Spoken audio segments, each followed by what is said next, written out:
करत करत अभ्यास के जरमती होत सुजान, रसरी आबद जाते सिल पे परत निशान। तो नौजवान साथियों, हम सब कहाँ थे? डॉक्टर मनमोहन सिंह के पास। तो सबसे पहले कितना था काला धन? 258 लाख करोड़। 258 लाख करोड़ उस टाइम में। और बचा कितना है अभी?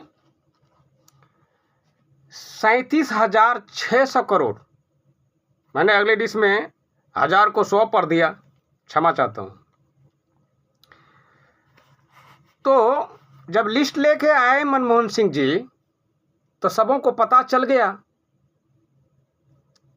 फिर आदर के साथ आरएसएस ऑफिस बुलाई गई। गए, कांग्रेस के भी दिग्गज नेतागण थे और बोले कि आप एक्सपोज कीजिएगा, जनता पे खराब मैसेज जाएगा, इससे तो आपको कुछ मिलेगा नहीं।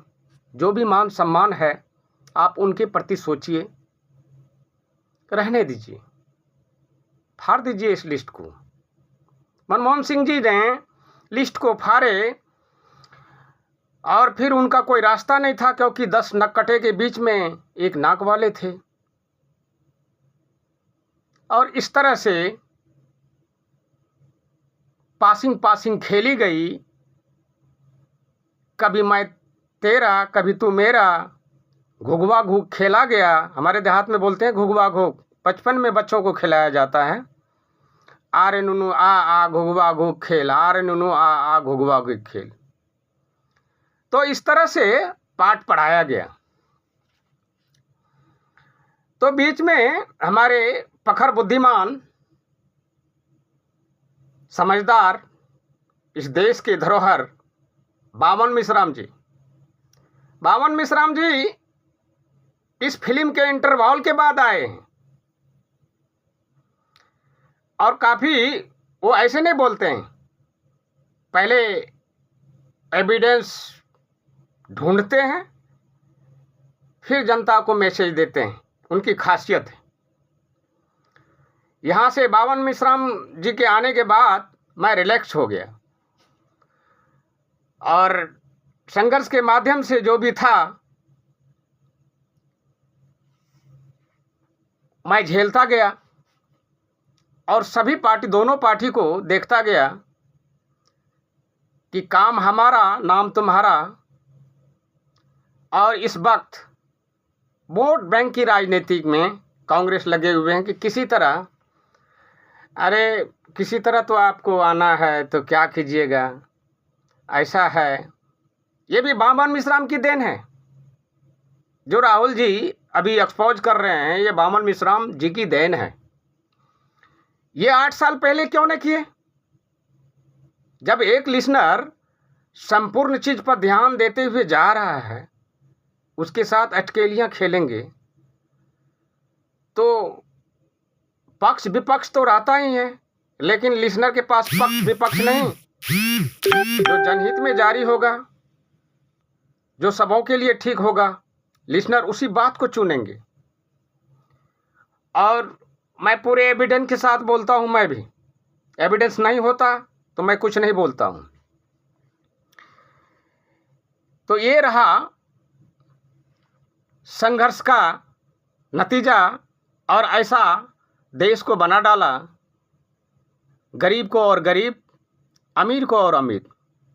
ये जो पैसा बीच में था, अब इस बीच में क्या किए कि सारे लिस्ट से, स्वीट बैंक से पैसा निकलवाया गया। बोला अपना अपना पैसा निकाल लीजिए तो गड़बड़ हो जाएगा। ये तो पूरी तरह से लगा हुआ है। आज सबों को पता चल रहा है, एजुकेशन नहीं, यहाँ अनुभव चाहिए, यहाँ मेरिट चाहिए देश को चलाने के लिए। और सिर्फ हाथ हिला देने से, नए नए भाषण दे देने से गरीबी मिटेगी नहीं, बल्कि समस्या का पर जो है ध्यान देने से ही गरीबी मिटेगी। तो मैं सोचा था इस संबंध में और शपथ भी लिया कि संसद में या सेना में कोई तो ऐसा माई का लाल होगा जो स्विच बैंक का पैसा वापस लाएगा। इस पार्टी से ये तो नहीं ला पाया और थोड़ा बहुत जो जमा था उसे उठवा भी दिया। इसीलिए बच कर के अभी हम लोगों के पास स्विच बैंक में 37,600 करोड़ हैं। और बहुत जल्द मैं सुप्रीम कोर्ट को एक पत्र लिखने वाला हूं, जो इनको राष्ट्रीय संपत्ति घोषित कर एक नए कानून में जोड़कर सारे पैसा को सरकार के हवाले किए जाएं, ताकि और काम में लगाया जा सके। तो अभी तक जो है मैंने पर्दाफाश इसलिए किया, सरकार की धोती इसीलिए उठा रहा हूं कि ज़्यादा लचीला भाषण हमारे पास न दें। मैं काम को देखता हूं। आदमी सुंदर तब दिखता है जब उनके आचरण और कर्म सुंदर हो, तब वो सुंदर दिखते हैं। विचार से भी सुंदर होगा, आचरण से भी उत्तम होगा और कर्म से भी उत्तम होगा। जो कर्म से उत्तम होगा वह किसी से डरेगा नहीं। अब मुझे लोग डरेंगे, ऐसा नहीं बोलना चाहिए तो ऐसा हो जाएगा, ये उन गधों को डर लगता होगा, मुझे नहीं। मैं तो गरीबी को झेलता गया और गरीबों पर थोड़ा ध्यान दिया कि पैसा सदुपयोग कहाँ लगाना चाहिए। इसको जिनको ना तो अर्थव्यवस्था का पता है, ना समाज के बारे में पता है,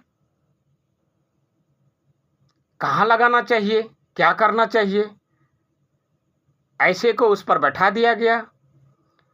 ये दोनों का बाप है आरएसएस, कांग्रेस का और बीजेपी का।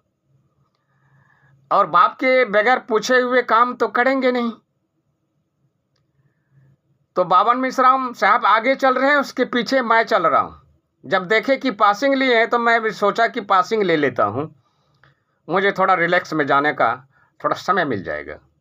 यहाँ तक तो मैं लेके चला आया, और यहाँ तक ले जाने के लिए जो शासन सत्ता में लोग बैठे हुए हैं, हमारे सांसद, उनकी जिम्मेदारी होती है कि मैं क्या बोल रहा हूँ, आगे मैं क्या करके आया हूँ, क्या करना चाहिए।